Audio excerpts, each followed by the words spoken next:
Hi and welcome to Dr. Mix. Today I'm going to show you one of my favorite synthesizers ever, the Roland Juno 106. That's coming up.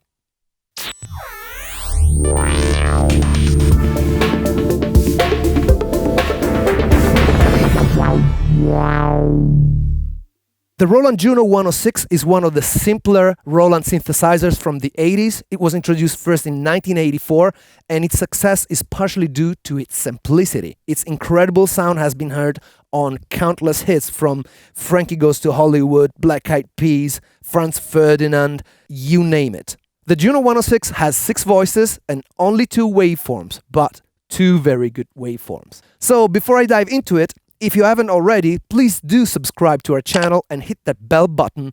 It really helps us grow and make more and better videos for you. So let me show you how the Juno 106 works. The first thing that you select is your waveform. So here you got a square wave. This is your pulse width modulation, which you can also assign to the LFO so that it kind of modulates by itself based on LFO rate. Then you can add, for example, some LFO here, which is okay if you don't suffer from seasickness. And also the range. If you want, you can instead select the sawtooth, or even both. But the game changer on the Juno 106 is that you have a sub-oscillator. Check it out. Yeah? So if, for example, you select both square wave and sawtooth and the sub, check out. Oh, I have to take it down a little bit. Check without the sub. And with the sub. Maybe some way halfway.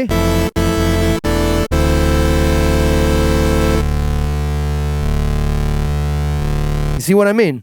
Also, you can have some noise, which you can probably use to build some nice electronic snare drums or kick drums and things like that. This is very cool. Otherwise, you have an interesting high-pass filter, which means I'm gonna be able to remove part of the low end. So why would you want to do that? Well, if you are recording and you say you are recording a pad, then maybe all that low end can get in the way. So what you really want to do is filter out the low end a little bit, and you do it straight from the recording. Now let's get to the meat, the filter. Check out. This is quite sensitive, and if you pull out the resonance, it becomes quite sharp. If you go all the way up, this is so piercing, it's almost self-oscillating. Interesting. You know why you hear the steps here? Because this is a digitally controlled unit. Yes, it's analog, but the controls are digital, which means you can recall it, which is part of why this unit was very successful. So, if you do it fast, you don't feel it. If you do it slow, it's actually cool. Anyway, so let's move on. The next section is the envelope section, which you can basically assign by using this control, and then whatever you do here gets assigned to the filter. So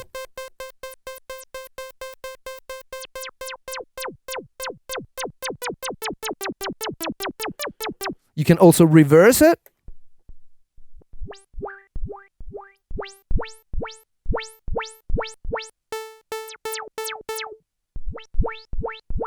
Or, for example, you can assign it to the LFO.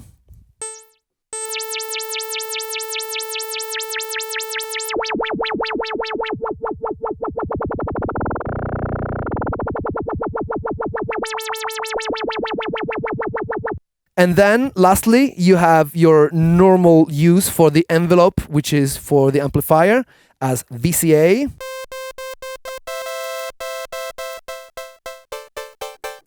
So for example, if you put a bit of release, you have a nice pad.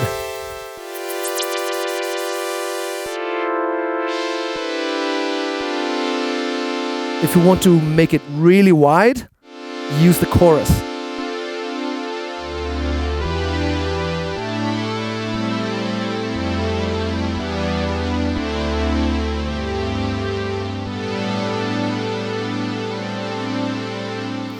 All right, the last thing I want to touch on is the left section right here, which is for the pitch bender modulation. So you can go. If you've seen other videos, you know that I like to keep it at one whole tone, which is.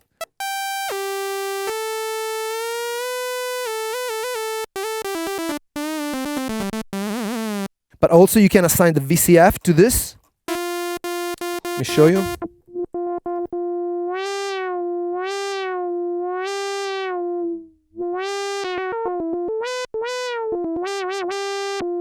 And finally, you can assign the LFO to this movement here.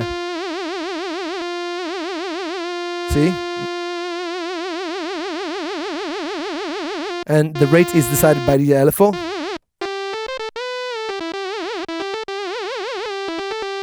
Lastly, the portamento time, which in order to take effect, you have to select Poly 2.